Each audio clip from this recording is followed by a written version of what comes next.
Hey everyone, Thor here out in Colorado doing some mountain biking. We're going to a spot that actually just recently got renovated with a bunch of new trails. It's completely free. It does have a little bit of a pain in the ass with going uphill, but we're going to hit some of the blues, blacks, greens, and overall check out how it is, and if you guys should check it out. The brand new bike hill that just opened here at Blodgett Open Space in Colorado Springs. The city added roughly 7 miles of new trail, including over 2 miles of dedicated downhill only mountain bike trails, 4 miles of new multi-use trails, a brand new quarry trailhead with 50 parking spaces, new bridges, better trail signage, and they've even restored a bunch of old social trails to help protect the surrounding habitat. And one thing I absolutely love about this place is that it's completely free. No lift ticket, parking fee, or day pass. The only catch, you're earning every single lap. It isn't a bike park where you can hop on a chairlift and cruise to the top. Every run starts with a climb up the Colorado Trail before gravity finally pays you back. That's why today we are using our hardtail bikes instead of full squish, which varies the riding up from my past videos if you've seen them at Trestle or Keystone. And don't forget, in the top left I'll have the trail name and difficulty posted so you guys can see. But our first run is Neurotoxin, and whoever named this trail definitely wasn't trying to make anyone feel comfortable. This is the flagship Black Diamond Flow Trail, almost a mile of purpose-built downhill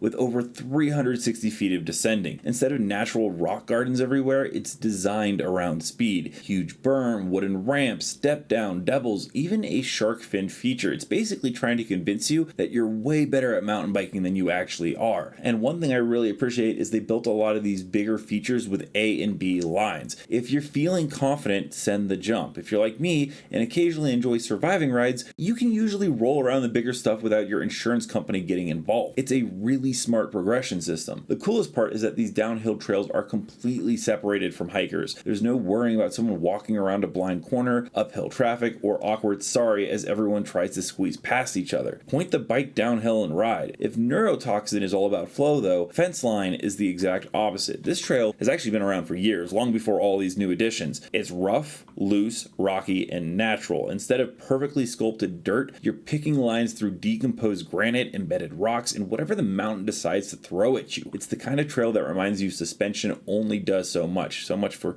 picking the hardtails. Anyways, a lot of locals actually love riding Fenceline right after a rainstorm because all that loose gravel packs together and the trail gets noticeably more grip. Unfortunately, it is very sunny and there are no trees, so we are cooking in the heat today. And while our friend Willis is new to mountain biking, so got his first taste of uphill. Did you throw up yet? All right, then you're fine. Are you trying?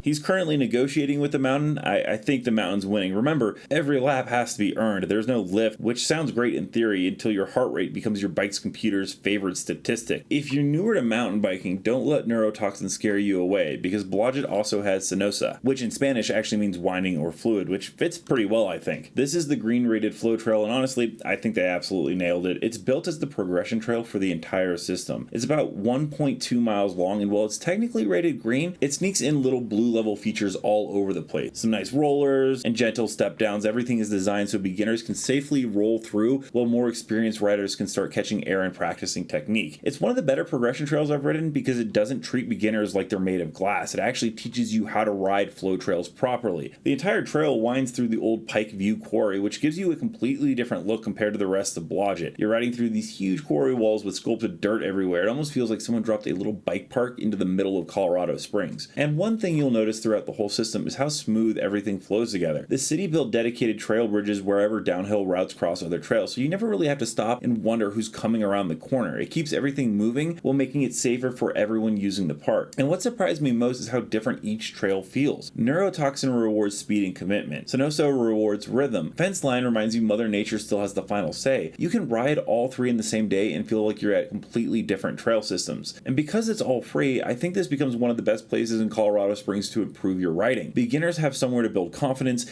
intermediate riders have room to progress, advanced riders have enough jumps and features to keep things interesting. The only thing limiting how many laps you do is how much your legs still like you. After riding this all day, I think the city absolutely knocked this project out of the park. The trails are well thought out, the progression makes sense, the downhill only design keeps things flowing, and having something like this that's completely free is honestly pretty incredible. Sure, you've got a pedal for every descent, but somehow that just makes the ride back down even feel better. Besides, if there were a chairlift, I'd probably still find a way to complain about the line.